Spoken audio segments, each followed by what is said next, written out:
The Love Song of J. Alfred Prufrock by T.S. Eliot. Let us go then, you and I, when the evening is spread out against the sky like a patient etherized upon a table.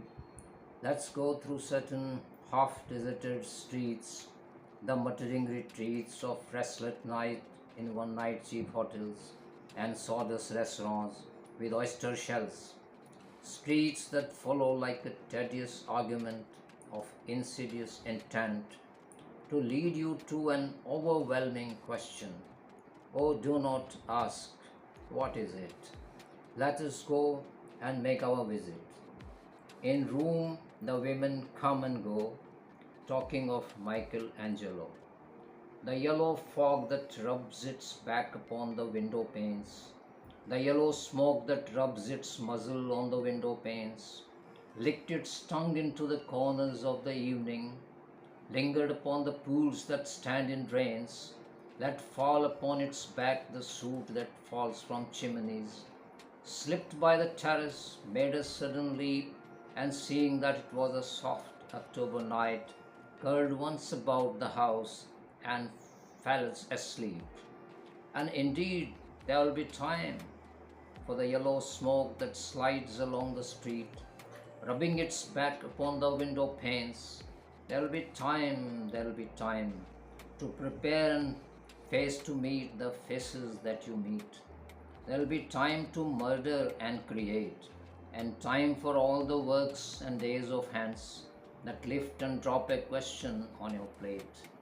Time for you and time for me, and time yet for 100 indecisions, and for 100 visions and revisions before the taking of a toast and tea. In the room the women come and go, talking of Michelangelo. And indeed there will be time to wonder, do I dare and do I dare? Time to run back and descend the stair with a bald spot in the middle of my hair. They will say how his hair is growing thin. My morning coat, my collar mounting firmly to the chin. My necktie rich and modest, but asserted by a simple pin.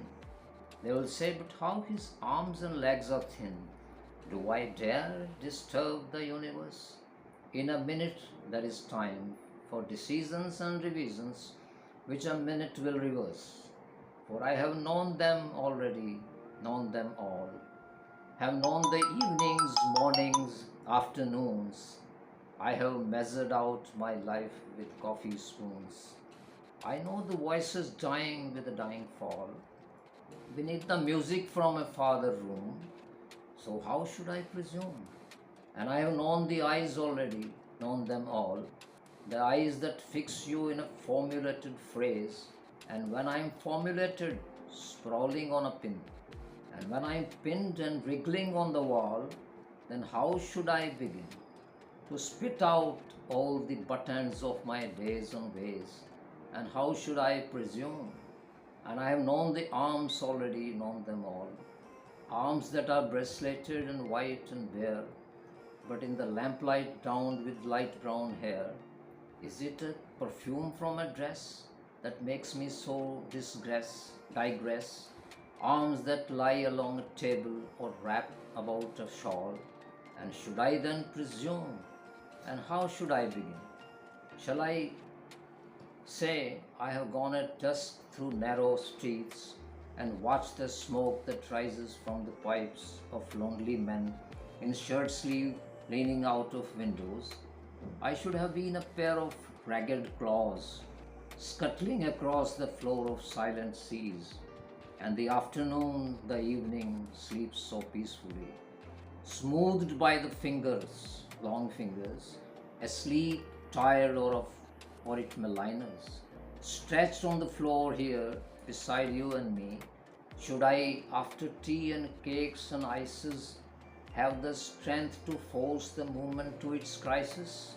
But though I have wept and fasted, wept and prayed, though I have seen my head grown slightly bald, brought in upon a platter, I am no prophet, and here is no great matter.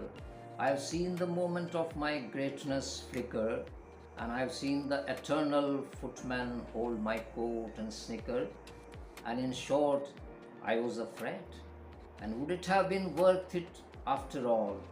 After the cups, the marmalade, the tea, among the porcelain, among some talk of you and me, would it have been worthwhile to have bitten off the matter with a smile, to have squeezed the universe into a ball, to roll it towards some overwhelming question, to say, I am Lazarus, come from the end, come back to tell you, I shall tell you all. If one settling a pillow by her head, should I say that's not what I meant at all? That is not it at all. And would it have been worth it after all? Would it have been worthwhile after the sunsets and the dooryards and the sprinkled streets, after the novels, after the teacups, after the skirts that trail along the floor, and this and so much more? It is impossible to say just what I mean, but as if magic lantern threw the nerves in patterns on a screen, would it have been worthwhile if one settling a pillow or throwing off a shawl and turning toward the window, should I say, that's not it at all, that is not what I meant at all? No, I am not Prince Hamlet, nor was meant to be.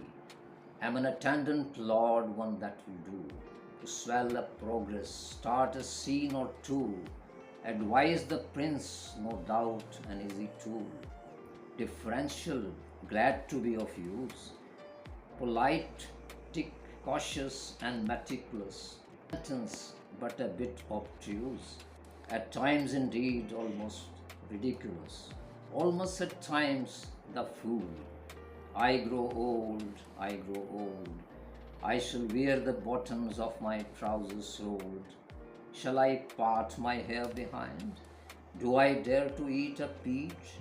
I shall wear white flannel trousers and walk upon the beach. I've heard the mermaids singing each to each. I don't think that will sing to me. I've seen them riding seaward on the waves, combing the white hair of the waves blown back, and the wind blows the water white and black. We have lingered in the chambers of the sea, by seagulls wrapped in seaweeds red and brown, till human voices wake us and we drown.